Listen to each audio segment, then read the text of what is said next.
You feel soil crunching underneath your sneakers. The suburbs feel like such a distant memory behind you now. The cool mist that hangs in the air caresses your skin tenderly. You're in the middle of a vast wheat field. You know that much. But the curtain of distant fog makes it almost impossible to see beyond that. It's a strange yet tranquil place. You feel so at ease here. For a moment, you entertain the thought that perhaps this place is heaven. Maybe you weren't such a waste of space after all, right? Welcome, explorer, to level 10.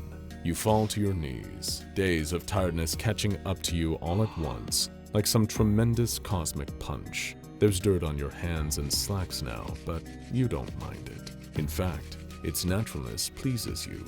You grab 2 handfuls of dirt and just squeeze, feeling the excess mud spool out from between your fingers. It's the most connected to the earth you've ever felt, in a metaphorical sense at least, because this is not the earth. As if perfectly timed to remind you of this, a great shape suddenly comes lumbering towards you out of the fog. Of course, your first instinct is a jolt of fear. Almost everything you've encountered in this place so far has wanted to destroy you, or worse. But when the creature comes into focus, a great, almost spherical blob-like creature, you get the sense that this beast is docile, that it means you no harm. You calmly observe the strange creature from your place down in the dirt. Despite its size, its movements feel oddly graceful, as though it carries no actual weight. While you have no reason to know this creature's name, the humans who've traveled through here know it as a gluff. And like most docile creatures, it isn't alone. Several more gluffs come trundling out of the mist, perhaps indicating herd behaviors. Unlike most entities in the backrooms whose favorite food is… One second, let me check my notes here. Oh, it's you. These gluffs are content to just graze on the wheat, which grows in abundance here on level 10. And in exchange for what they take, they give something truly wonderful. The gluffs secrete delicious, sweet almond water that's safe to drink and gathers in pockets around the field. You even take advantage of one of these yourself, as you decide to stand and venture further out into the field. There is an eerie emptiness to this place. You find stables filled with hay and horseshoes, but no horses. You find decrepit old farmhouses rotting from the eternal damp of the mist, with no sign of what you assume must have once been human habitation. Perhaps this whole place was more alive during a different time, but something must have changed that. You can't shake that strange, lingering aura of death, hiding just underneath the surface of everything you see. You happen upon a pocket of almond water left in the ground by a gluff and take a long, satisfying swig. Immediately, you feel rejuvenated. The vigor returns to your body as if by magic. You stand again, feeling renewed, feeling ready to take on this level. You remember now, you're not just a survivor anymore. You are a fighter. You managed to outsmart and kill 3 different neighborhood watch creatures on the last level. Anything you encounter on this one better learn what it's dealing with quickly. You continue walking. You know well enough now that sometimes the best thing you can do in the backrooms is walk and hope, though at least your recent victories have bolstered your confidence a little. You pass more gluffs along the walk, minding their own business as you mind yours. You think to yourself, it's nice to encounter entities that seem to understand the concept of personal space, and they even have the courtesy to provide you with sweet, sweet almond water too. Eventually, you see a different shape emerging from the distant mist. It's honestly the last thing you expect. What looks like a small cluster of stone towers built hundreds of years ago, like something straight out of the Middle Ages. Despite this, they're left standing tall. You've always been a little bit of a history enthusiast back on Earth. And let's be real here, a major high fantasy nerd too. How many hours of playtime have you clocked on Skyrim again? But hey, let's not get into that here. Perhaps against your better judgment, you know that you want to take a look inside these mysterious towers. So, what are you waiting for, explorer? You climb up until you find your way to an entrance. It's an old wooden door. You take a screwdriver out of your supplies and pry it open with a few good pushes. You really are getting the hang of all this, aren't you? You walk inside and begin ascending a grand spiraling staircase up towards the top of the tower. It is an impressive piece of architecture, far more extensive on the inside than you'd imagined. You decide to take a closer look at one of the many levels in the tower you're exploring, and you're impressed by what you see. The rooms are lit by great burning torches mounted on old metal sconces against the walls. The furniture here looks like a remarkably accurate museum recreation of a living area from the mid-1600s. Feeling impressed with the find, you briefly consider taking the weight off your feet and sleeping in the tower for the night, so that you can feel like a king for once in a world otherwise designed to make you feel so weak and small. However, this fantasy is interrupted by the obtrusive sound of a loud trumpet being blown. Every time you think it's going to stop, it keeps going and going and going for minutes on end. The noise of it rattles through the entire building, so much so that you feel the need to step outside and investigate where it's coming from.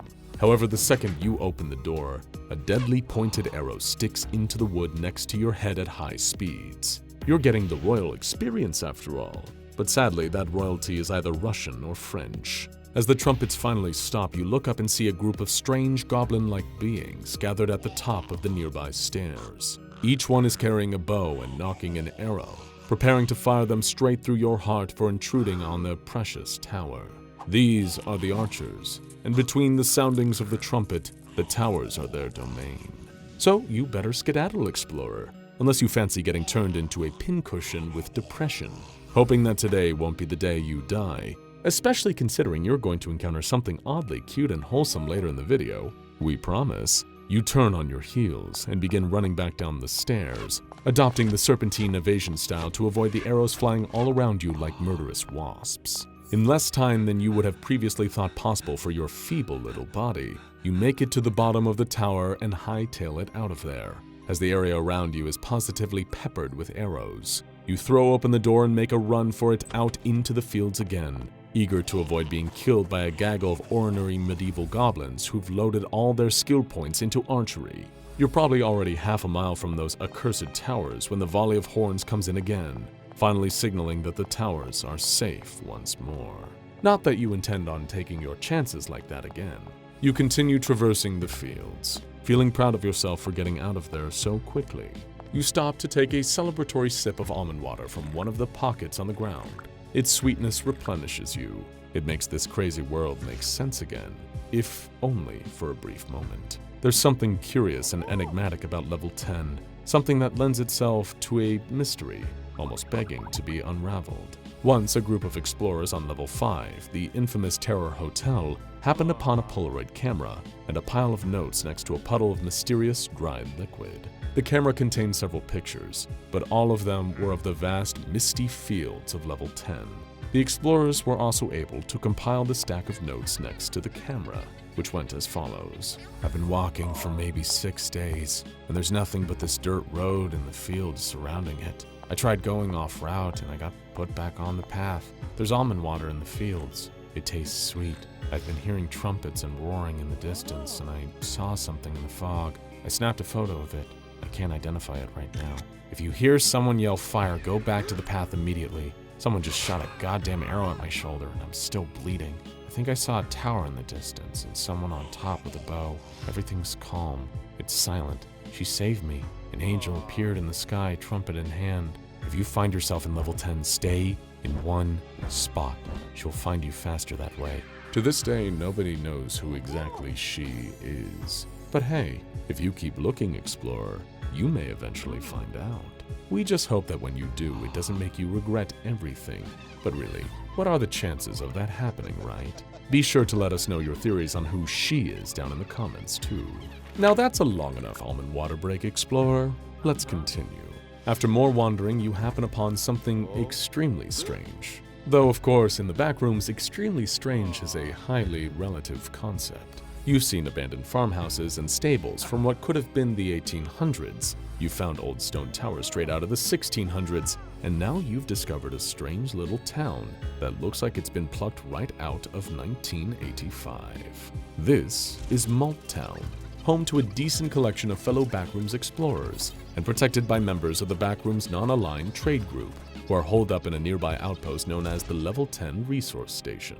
It's always relieving to spend some time around other humans down here. You make polite conversation with some of the MALT Town locals, trade some supplies, and share war stories of your journeys through the other levels to get here. It's the first time in a while you haven't felt so alone down here. That's when one of the members of the Backrooms non-aligned trade group tells you that, while you're on level 10, you gotta check out the nearby town of New Sodbury. He guarantees that you've never seen anything like it, which is quite an endorsement to receive while in the Backrooms. After receiving the instructions, you venture forth through the fields once again. New Sodbury seems like an oddly whimsical name for the Backrooms, so much so that you become oddly excited by the prospect of getting to see it. After all, the very reason you came down to the Backrooms in the first place was to leave your life behind and explore new worlds. This is precisely the kind of thing you went through all this trouble for. And when you arrive, New Sodbury does not disappoint. The settlement is home to over 10,000 creatures known as the Articali, or the Created Ones. The name may sound a little sinister, but you quickly find the actual creatures are anything but. In essence, the article people are random objects given sentience, with little cartoon limbs like Mr. Peanut, and adorable drawn-on eyes and mouths that are somehow fully functional. They can be literally any object: a flower pot, a soda bottle, a sword, a burger, a washcloth, a lamp, anything. They aren't particularly intelligent due to education being prohibitively expensive for most of them, but they are good-natured and generally like to help humans along their way. You stroll around New Sodbury, staring at its many adorable inhuman residents, who refer to them as the Soddies, with a feeling of childlike wonder. You know that to laugh would be rude and condescending, so instead, you just smile. The Backrooms can be a dangerous and sometimes even hellish place, but sometimes it can be truly remarkable too. Though we'll see if you still think that when you see the next level. Want to stay tuned for the next exciting exploration into the Backrooms as we delve deeper and deeper into this liminal abyss? Be sure to subscribe to the Backrooms Explained and turn on notifications so you never miss another expedition. Now go check out Level 11, The Endless City, for more exercises into Backrooms terror.